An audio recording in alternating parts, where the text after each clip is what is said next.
நம பார்வதீவதையே அரர் மகாதேவா. ஞானமே வடிவாகிய ஞானமான நடராச பெருமான் திருவருளையும் சித்தாந்த சைவத்தின் ஆதி பரமாச்சாரியார் ஸ்ரீ மெய்கண்ட தேசிக உத்தமருடைய குருவர்களையும் திருக்கைலாய பரம்பரை மெய்கண்ட சந்தானம் திருவாவடுதுறை ஆதீனம் ஸ்ரீலஸ்ரீ 24வது குருமகா சன்னிதானம் அவர்களுடைய குருவர்களையும் அடியேன் முதற்கண் முக்கரணங்களால் வணங்குகிறேன். திருமுறைகள் இறைவனின் வடிவமாகவே விளங்கி அதை ஓதுவதால் நமக்கு எல்லா நலன்களையும் பெற்றுத்தரும் என்பதை பல பதிவுகளில் பார்த்தோம். அந்த திருமுறைகளை அருளி செய்த 27 ஆசிரியர்களுள் முதல் 3 திருமுறைகளை அருளி செய்தவர் நம்ம திருஞான சம்பந்த பெருமான். அவருடைய பதிகங்களை எல்லாம் திருக்கடை காப்புன்னு சொல்லுவாங்க. பின்னால் வந்த ஏகாம்பரநாதர் உலா பாடிய இரட்டை புலவர்கள் தான் மூவர் பதிகங்களையும் தேவாரம்னு ஒரு சேர அழைத்தாங்க. திருக்கடை காப்பின் ஒவ்வொரு பதிகத்தின் நிறைவிலும் ஞானசம்பந்த பெருமான் பதிக பலன் சொல்வாங்க.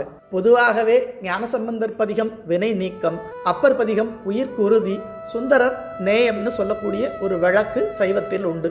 சித்தாந்த சைவத்தின் ஆதி பரமாச்சாரியார் ஸ்ரீ மெய்கண்ட தேசிக உத்தமருடைய திரு அவதாரமே ஞானசம்பந்த பெருமான் பதிகம் பாடியதால தான் நிகழ்ந்தது என்பது சைவர்கள் அனைவரும் தெரிஞ்ச விஷயம். அதாவது அவங்களுடைய அப்பா அம்மாவுக்கு இந்த பிறவியில குழந்தை பாக்கியமே கிடையாது.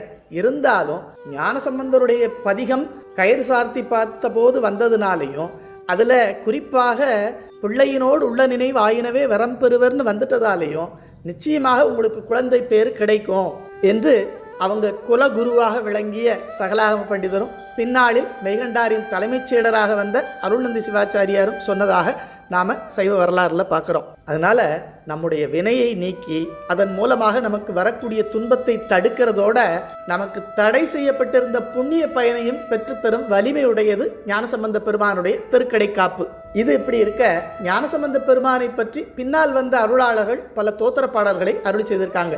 அதில் நம்முடைய ஆதீன குலதெய்வம் மாதவ சிவஞான சுவாமிகள் பரசமய கோளரியை பாலராவாயனை பூம்பழனும் சூழ்ந்த சிறபுரத்து திருஞான சம்பந்த பெருமானை தெய்யமெல்லாம் குறவேட தமிழ் வேதம் விரித்தருளும் கவுனியர்தம் குலதீபத்தை விரவி எமை ஆளுடைய வென்றி மழ இளங்கழிற்றை விரும்பி வாழ்வாம்னு காஞ்சி புராணம் திருஞான சம்பந்தர் துதியில அருள் செய்திருக்கிறார். அதாவது பரசமயங்களுக்கெல்லாம் சிங்கம் போன்றவர், நம்மை போன்ற அடியார்களுக்கெல்லாம் பால்மணம் மாறாத குழந்தை போன்றவர், சீர்காழிப்பதியிலே அவதரித்தவர், இந்த உலகமெல்லாம் கொண்டாடக்கூடிய தமிழ் வேதத்தை அருளி செய்தவர், கவுனியர் கோத்திரத்தின் குலதெய்வமாக விளங்கக்கூடியவர், எல்லாத்துக்கும் மேல என்னை ஆட்கொண்ட பெருமான், அவரை நான் விரும்பி வணங்கினால் எனக்கு எப்படிப்பட்ட வாழ்வு கிடைக்கும், ஆரும் பெறாத அறிவு பெற்றேன் பெற்றதார் பெறுவார் உலகில்னு பல்லாண்டுல சொன்னது போல யாருக்கும் கிடைக்காத ஒரு சிவஞானம் கிடைத்து அதன் பயனாக முடிவில்லாத முக்தி இன்பம் கிடைக்குங்கிறத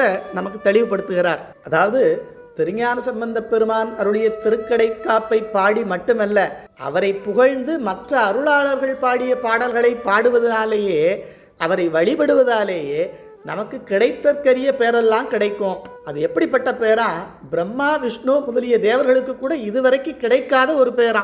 அதை அடைய வேண்டி அவங்கெல்லாம் சிவபெருமானை தினமும் பூவும் நீரும் கொண்டு விடாது பூசனை செய்து, பெருமானே உன்னுடைய அருள் வேண்டும்னு பொதுவா கேட்காம திருஞான சம்பந்த பெருமானை வழிபடுவதனால் என்ன சிறப்பான அருள் கிடைக்குமோ அது எங்களுக்கு வேணும்னு கேட்குறாங்களாம். எப்பவுமே நாம ஒரு இடத்துக்கு போறோம், அங்கே ஏதோ ஒன்று நமக்கு தரதுக்கு இருக்கிறாங்கன்னு வச்சுக்கோங்களேன். போனோடனே என்ன கேட்போம்? இதில் சிறப்பானது என்னவோ அதை எனக்கு கொடுங்கன்னு தானே கேட்போம். அதே போலத்தான் இதை சேரும் புகழ் திருஞான சம்பந்தனை யான் உரைத்த பேரும் தமிழ்ப்பா இவை வல்லவர் பெற்ற இன்புலகம் காரும் திருமிடற்றாய் அருளாய் என்று கைதொழுவார் நீரும் மலரும் கொண்டு நெடுமாலும் பிரம்மனுமேன்னு 11ஆம் திருமுறை ஆளுடை பிள்ளையார் திரு அந்தாதியில நம்பியாண்டார் நம்பி நமக்கு அருள் செய்கிறார். அதாவது இந்த 11ஆம் திருமுறையில திருஞான சம்பந்த பெருமானை புகழ்ந்து நான் பாடிய இந்த பாடலை பாடி என்ன புண்ணியம் கிடைக்குமோ அந்த புண்ணிய பலனை எனக்கு தான் சொல்லி பிரம்மா விஷ்ணுக்கள்லாம் தினமும் பூவும் நீரும் கொண்டு விடாது சிவபூசை பண்ணி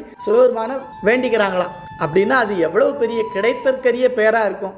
அப்படிப்பட்ட பெரும் பேரு சைவர்களாக பிறந்த நம்ம எல்லாருக்கும் கிடைச்சிருக்கு.